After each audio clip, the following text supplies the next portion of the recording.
Men's basketball hosts Sacramento State on Saturday at 7:05. That's the last of 4 straight home games. We're a game out of 4th place right now. Obviously a much different weekend for us.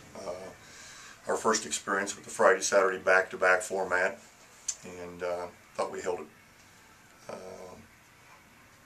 on pretty good. I thought Amaro and Broderick did a tremendous job considering the number of minutes they had to play. That was my biggest concern, is at the point guard and at Amaro's position, having to play those guys somewhere close to 40 minutes every night, and then we played them 45 minutes on Saturday night. So we survived the weekend. We picked up 2 wins. We got back in the playoff picture, and now we continue the home stand with SAC before 2 games in the Montanas next week, and then 3 more home games. So still a very good-looking schedule with 4 out of the next 6 games here in Pocatello. So what was the big difference this weekend? We shot the ball extremely well. We shot 60% on Saturday night. Friday night we didn't quite shoot that well, but we competed at a much higher level offensively. I thought we were pretty efficient. We shot the 3 extremely well both nights. We're now one of the leading 3-point shooting teams in the Big Sky Conference, if you can believe that. And that's a major turnaround from previous seasons and from the first part of this season. We're now averaging almost 7 made threes a game. This time last year we were under 4 made 3-pointers per game. So when you have players as talented as Broderick and Amaro hitting threes at a high percentage, it just opens the floor up for them to do more with their quickness and their dribble penetration ability, and consequently our offense goes up another notch. Did you see any reason why that was? Well, I think that a lot of times this team senses urgency when they've dug a hole. And we've dug a hole not only in games throughout this season, but we've dug a hole as far as the overall season is concerned. And now we're starting to play with a little more fire. We're playing better at both ends of the floor. And those 2 players in particular are showing tremendous leadership. And I think there's something to the Reed Gym venue. I think we play better. I think we're a more aggressive team over there. There's no question the atmosphere is very, very good for college basketball. So I think all of those factors, the urgency, the leadership we're seeing from our 2 best players, and the venue we played in. Coach, you mentioned in postgame with Jerry that you might be talking to Jeff possibly about moving the rest of the home games into Reed or something to that effect. The players would like to play in Reed on a consistent basis. They'd like to finish out the season there if that's feasible. I have met with Jeff Tingey today, and we've had that discussion. Now he's carrying it forward to the administration, and I should know something maybe later today, tomorrow morning. And I'm in the situation where I'm going to do what's best for my players and what's best for our basketball program to win games. And if they feel more comfortable in Reed, and that's where they'd like to finish out their careers, the seniors, then I'm making that request on their behalf. And I like the atmosphere in Reed too. You get 2,300 people in there, 2,400 people I think Friday night, and it appears full and it sounds full. And that same number of people at Holt, it's just not the same effect.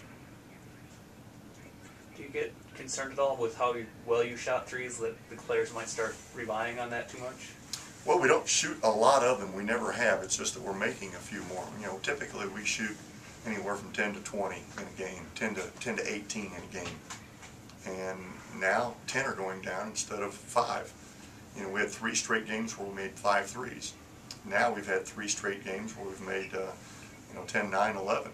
So suddenly, and again, maybe it's the atmosphere, the gym, maybe it's the venue that we're playing in. How big was it to get more than just Amaro and Broderick scoring? Huge. I mean, anytime you get 4 guys in double figures and a 5th and a 6th guy contributing statistically, you're a much more efficient basketball team, and you're much harder to defend.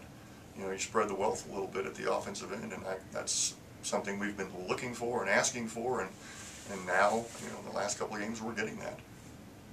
Excuse me, Joe. Thank you.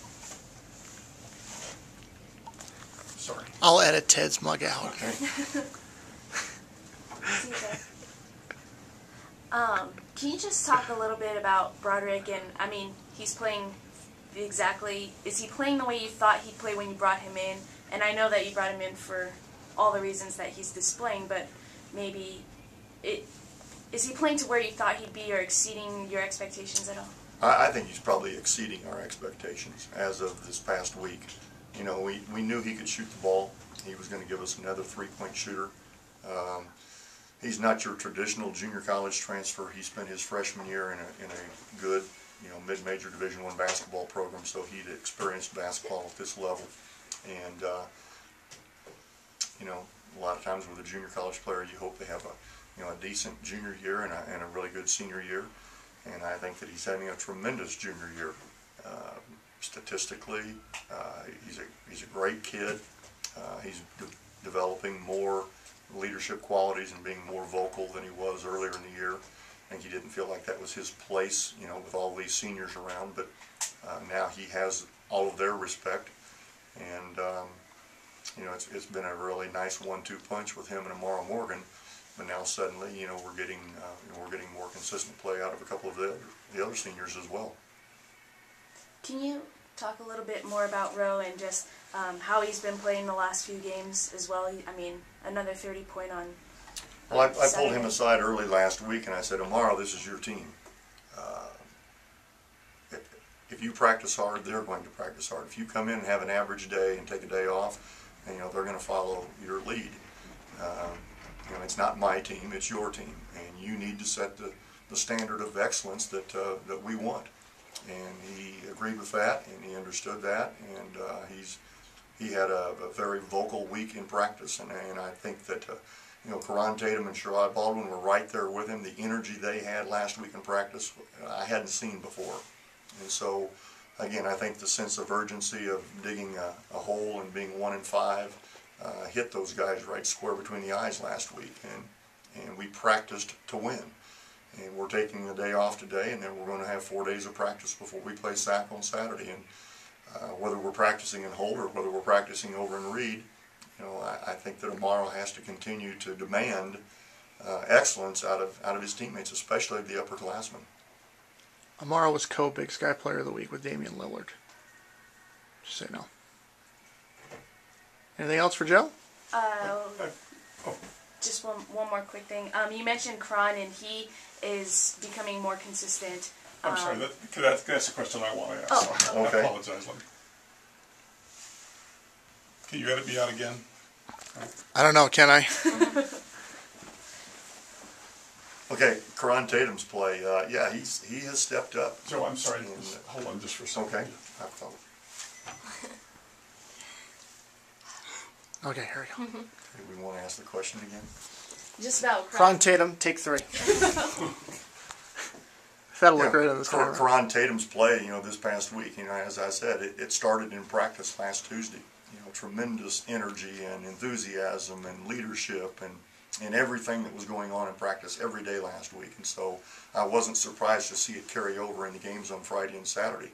You know, Karan's you know, a little older, a little more experienced, and you know, like all of the seniors, I think he sees that the clock is ticking and that there's only 4 or 5 weeks left in this season. And I hope he can sustain that same emotion and energy, because it was contagious. And Meach is worn down, as we've said earlier. You know, we can't play him 38 minutes every night, you know, this time of the year. And it's great to have Karan and Meach able to split time and both of them step on the floor and give us, you know, quality minutes.